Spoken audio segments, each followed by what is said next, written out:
kitchen, we are going to prepare a bread that you can make in the morning and have that evening for supper for your family. You won't have to worry about any bad ingredients, and it's going to be made with pantry staples.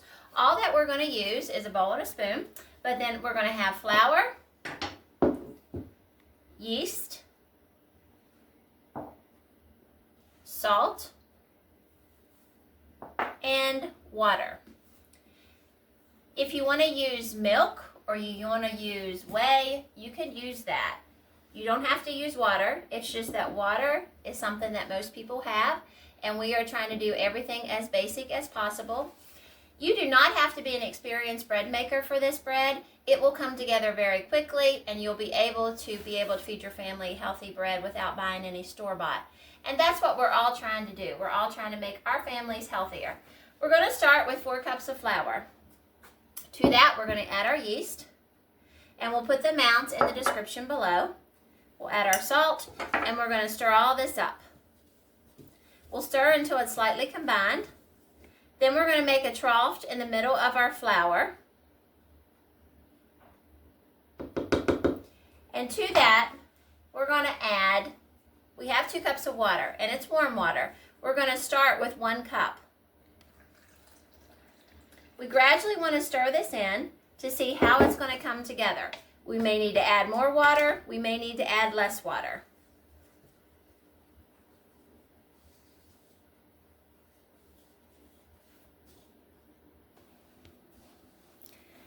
I ended up adding a little bit more water, and I'm going to need to add more. As you can see, it's not combining, it's not sticking together. This is an all-purpose flour. That's what most people have in their pantry. You could also use a wheat flour. It's going to take a little bit more water, and it's a little bit more complicated about needing to get the yeast activated, but it's very well possible to do. You use whatever you have in your kitchen and make it work.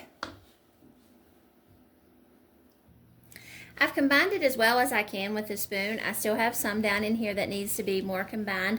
I have a 1/2 cup of water left. I'm going to dip my fingers in the water so the dough doesn't stick so bad to me. And we're going to start bringing it around and mixing it up. And I'm going to need to add a little bit more water. When we make this, we want everything to be combined. We don't want a bunch of flour laying in the bottom that looks like this. So if our dough is not wet enough to get it combined, we'll need to add a little bit of water gradually. Tablespoon at a time is sufficient. We don't need to just try to dump everything in at once.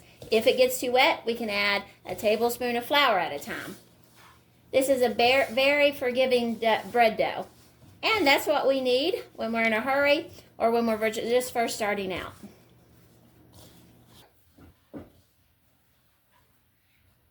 The dough is beginning to come together. So it's a rough dough that has pulled completely away from the sides of the bowl. We don't have any flour. It's not too sticky. It's perfect. At this point, we're going to cover it. If it's cold outside or your kitchen is cold, you could wrap it in a towel.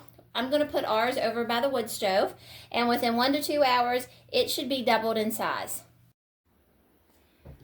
Our bread dough has raised till it's almost double. Now we're going to take it around as we go. We spin the bowl and loosen it from the edges. We're going to work it just a little bit. We're going to fold the dough into the center from every side.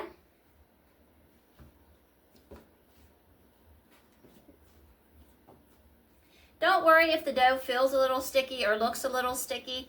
It's going to give the bread a lovely springy-like texture, so it'll be okay if it feels sticky. Mine's not, but yours could be. We just keep pulling it in and pressing it to the center.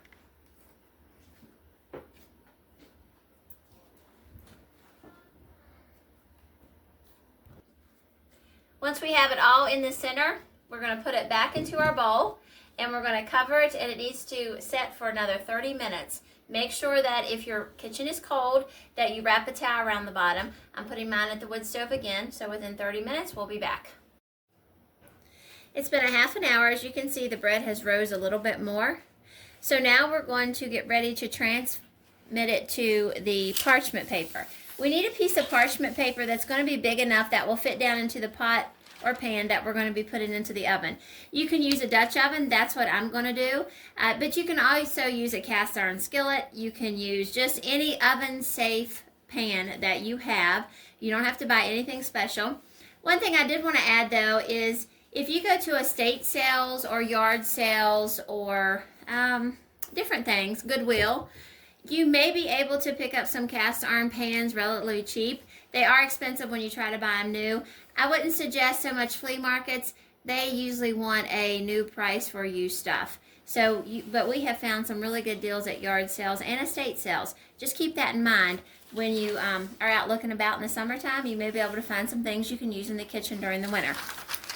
So we're going to take this back out of our pan. It's a little bit more sticky than what it was initially.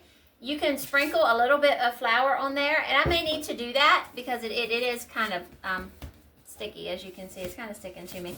What we're going to do is just knead it and tuck it and roll it like we did before. We're just going to put it all back into the center and just keep flipping it. Once we get done this, we're going to put it on the parchment paper and we're going to let it rise for 1 hour. And about a half an hour before its time is up to be finished, we are going to start putting our Dutch oven into the oven to preheat. We want to put this bread into a hot pot. So that's very important to remember that. We're going to sew our seams, and I'm getting ready to put it on my paper. It's not perfectly round, but no one's going to know that when they eat it.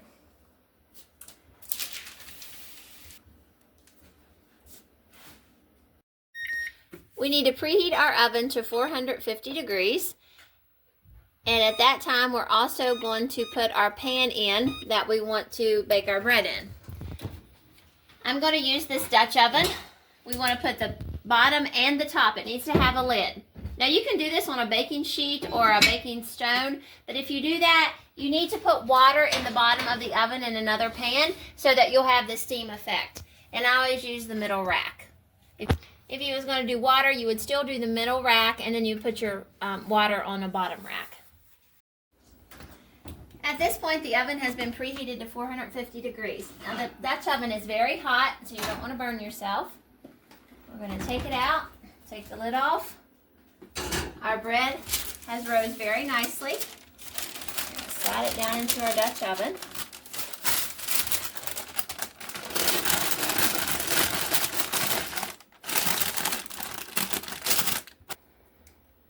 Then we're going to put the lid back on so we have a steam effect. Touch this in if you want to. Now it's going to bake for approximately an hour. So we're going to put it back in at 450.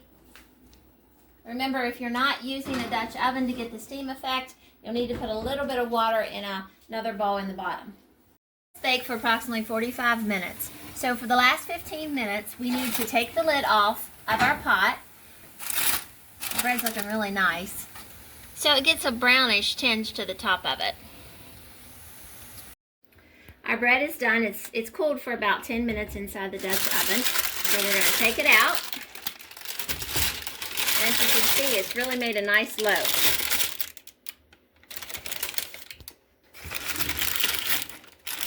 We need to let it cool for about a half an hour before we try to slice it.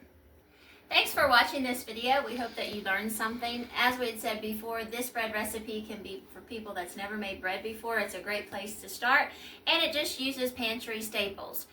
Subscribe to our channel, leave a comment, hit the like button, and continue to watch all the rest of the videos that can help your family become more healthy in their eating habits.